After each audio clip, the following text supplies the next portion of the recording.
Aset kripto belakangan semakin terkenal dan menjadi salah satu instrumen investasi yang banyak menarik perhatian ya.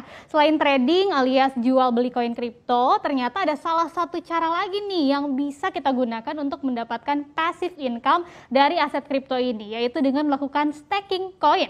Bahkan staking koin ini sangat mirip loh dengan deposito dan reksadana, cukup hold koin dan kita bisa dapat bunga setiap harinya. Nah, bagaimana sih cara melakukannya agar kita ini bisa mendapat atau mencapai kemerdekaan finansial sampai pensiun dini lewat crypto staking ini? Kalau buat Anda yang sudah lama terjun di dunia kripto mungkin sudah tidak asing ya dengan istilah staking ini. Tapi untuk sebagian lainnya yang masih pemula pasti penasaran apa sih crypto staking ini dan apa aja yang harus kita perhatikan dan harus kita lakukan kalau kita mau melakukan staking. Nah, kita akan membahasnya bersama.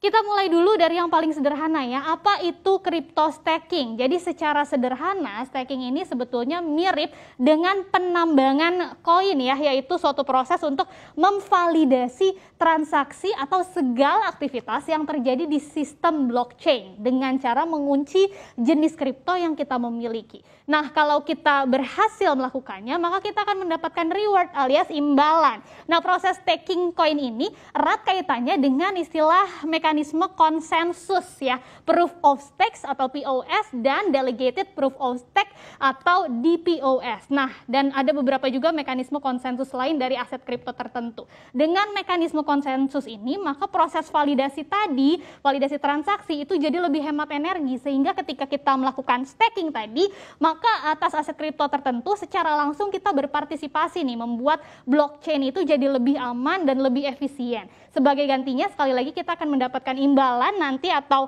reward berupa aset kripto dari jaringan blockchain itu ya. Sebaliknya, kalau kita sebagai validator juga bisa ternyata kehilangan sebagian jumlah stakingnya kalau menyetujui transaksi yang bersifat curang ya. Nah, apakah ada cara mudah untuk mendapatkan cuan dari staking koin ini? Ternyata jawabannya ada nih. Jadi saat ini sebagai informasi, kalau melakukan staking itu memang jadi tantangan bagi sebagian besar investor ya. Mengapa? Karena untuk melakukan proses stakingnya sendiri, pengguna itu harus menjalankan yang namanya server node pada perangkat yang dimiliki, kemudian dilakukan sinkronisasi ke blockchain tadi sampai menandai lagi server node-nya dengan aset kripto yang cukup untuk memenuhi batas minimumnya, termasuk menyediakan deposit atau bentuk pengikatan lain yang jumlahnya cukup besar ya. Nah, untuk itu ada jawabannya. Thrift sebagai salah satu crypto exchange yang memiliki izin Bapepti di Indonesia menawarkan layanan yang bisa memudahkan kita melakukan staking ya, di mana Thrift ini yang akan melakukan sendiri semua proses stakingnya untuk kita sebagai penggunanya. Sementara Thrift melakukan staking nih, kemudian menghasilkan serta menandatangani blok atas nama kita itu bisa tetap mempertahankan kepemilikan penuh atas aset kripto seiring dengan penerimaan imbal hasilnya ya. Jadi mirip sekali lagi seperti kita menaruh uang deposito di bank dan nanti akan dikelola untuk mendapatkan bunganya. Nah, tingkat imbal hasilnya pasti kan yang jadi pertanyaan itu ya. Yang ditawarkan oleh Thrift ini adalah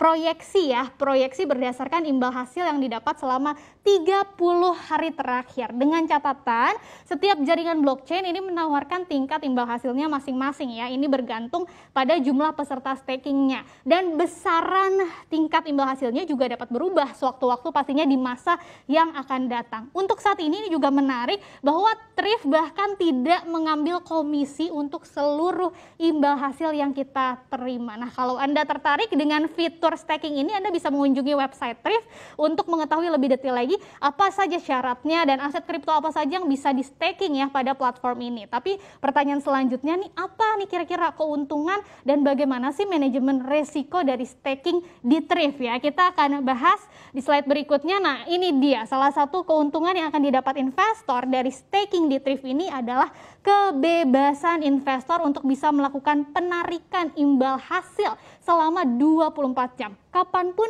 dan dimanapun. Baik untuk dikonversikan ke saldo rupiah atau bisa ke aset kripto lain yang diperdagangkan di platform Thrift ya. Selain itu, beberapa protokol bahkan memberikan imbal hasil harian nih yang bisa digunakan lagi untuk investor bisa menginvestasikan kembali aset kriptonya ke proses staking, sehingga nanti akan mendapatkan aset kripto yang dimiliki itu bersifat bunga berbunga alias compounded interest ya. Jadi bisa bunga berbunga. Belum lagi modal awalnya tadi untuk melakukan staking di Thrift itu hampir dapat dicairkan kapan saja karena ada periode penguncian atau lockup period dan itu relatif pendek-pendek untuk masing-masing koinnya. Lalu bagaimana dengan resikonya? Ini juga penting kita perhatikan gitu ya.